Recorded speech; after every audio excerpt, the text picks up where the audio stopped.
magandang araw mga tropa. Welcome back to my YouTube channel. Punta ulit tayo ngayon sa project natin dito sa may Parkwood. Ito yung pinakang parking natin. Ilalagay natin yung fixed glass, saka yung mga screen. So yung nasa likuran natin, yan yung mga ilalagay natin. Invite ko ulit kayo tropa. Kung may free time kayo, sama ulit kayo sa akin. Punta natin ulit yung site para mapakita natin ulit doon. At papanood nyo rin kung paano magkabit ng fix. So yan muna ka tropa. Kita-kita tayo sa site. Let's go! Punta na tayo doon. A few moments later. So yan na yung kuha namin. Kakabit namin na fix. Yan. Pupunta yan doon. Yan. So na yung ongoing namin kinakabit yung fix. Yung malaking fix dito sa front ng bahay. Nag-inaalay na lang namin.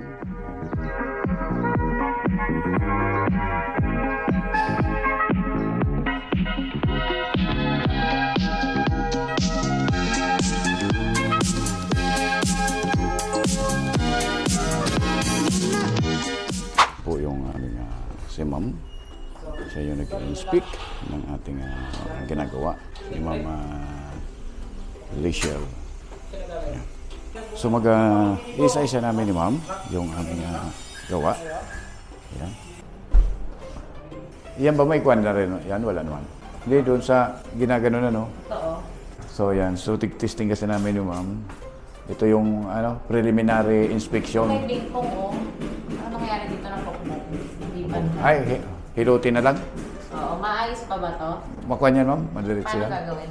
Hilutin lang. Kuhanin lang. Ayan si Ma'am Cas, ito yung kontak ko sa Rosso. Rosso Construction. So, siya yung unang nag-QC, pero ang final talaga nito si owner, si client. So, kumbaga, kailangan dito pa lang kay Ma'am, masala na namin para hindi na umabot dun sa client. Mas better. Tig isa-isa kasi namin. Ay, ito, mayroon na rin itong kwan. O, baka tumaob. May screen din yan, Ma'am. Ang screen niya pag ganun din, pahila. Mahirap siya isara ata. Baka may kalso, may tumama.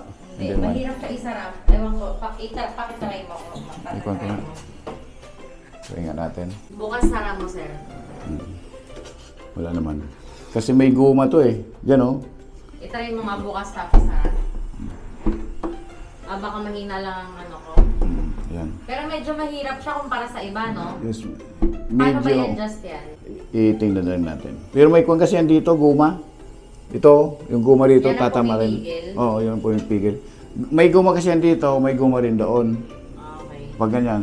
Kaya parang akala mo lumalaban, para nag-compress. Sige. Yan. Yan na yung... So, after nakabit na namin yung aming main. So, magkakabit kami ng screen.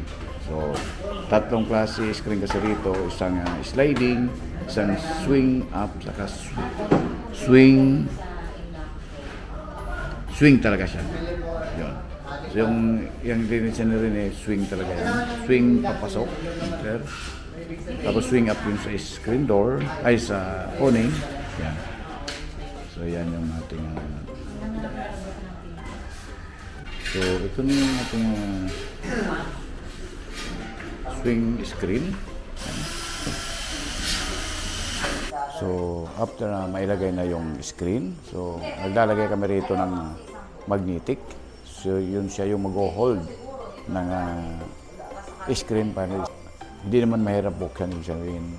Sakto lang yung hold ng magnetic.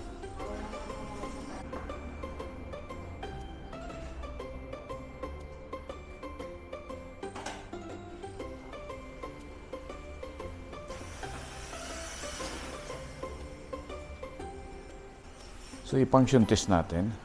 Function test natin yung bintana. Yan. Haliko, ganun muna. So, function test. Itong pinakang tabi niyan, yung dalawang panel, ay nakapix yan. Ito lang yung operable. Yan. Ito lang yung operable natin, gitna. Yan. Yan. And then, yung screen dalawa, yan.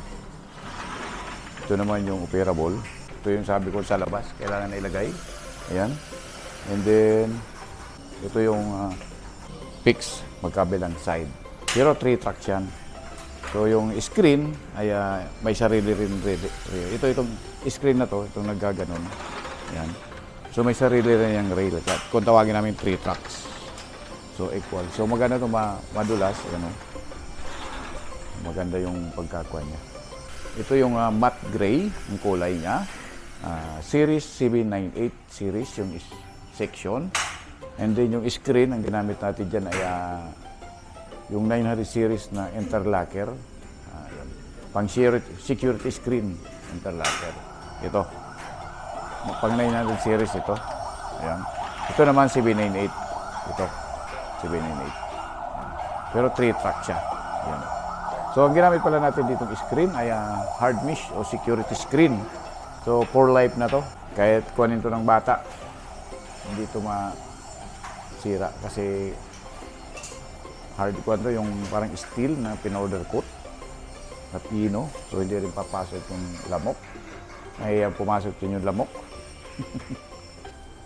Ito yung sinasabi natin mga less, yung seal, saka header ay 1 in 1/8 ang less. And then ito naman panel, ito yung 1 in 3/4. Doon naman sa top and bottom 7 3/4. Pero ang kuha natin yan dito sa pinakang semento, kung saan yung pinakang tinamaan. Yan. Pero pag doon sa kuha kasi, doon sa jam, kukuha ka 8 3/4 naman. So mas better dito na. Kasi ito yung sukat natin. Ano? So, 1 in 1/8, 1 3/4. No? Sa top bottom, ay 7 3/4. So, ito kasi may transom design dito. Yung transom dito, ginamit namin dito YC section, YC perimeter. Yan, nakita niyo. And then, yung cover niyan, yung YC molding na square, pero yung big kasi pang-fix talaga yan. Ito. Yan, mga nakapaligid na yan. Paikot. And then, yung kuha natin, yung glass natin yan, kuha na lang siya, 6 mm. Pero dun sa fix, 8, ginawa natin ng 8. Yan yung mga ginamit natin dito nga. Yung kuha pala natin, yung sealant natin, yung kulay black, para mas eksakto, balance. Ito yung aming uwa.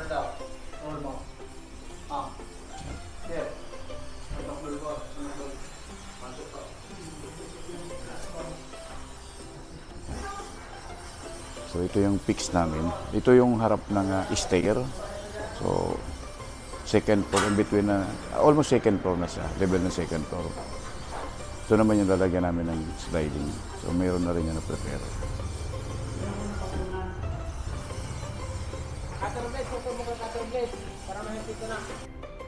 Okay, yan sa likuran natin. Yan naman yung nilagay nila ng screen sa casement. So yan na yung last namin. Ito na pinakangkuha namin. Last na lalagay yung mga screen. So every window, peaks, swing, sliding is naka-in place na. So ito na lang yung screen. Ito talaga yung palaging huli namin kinakabit.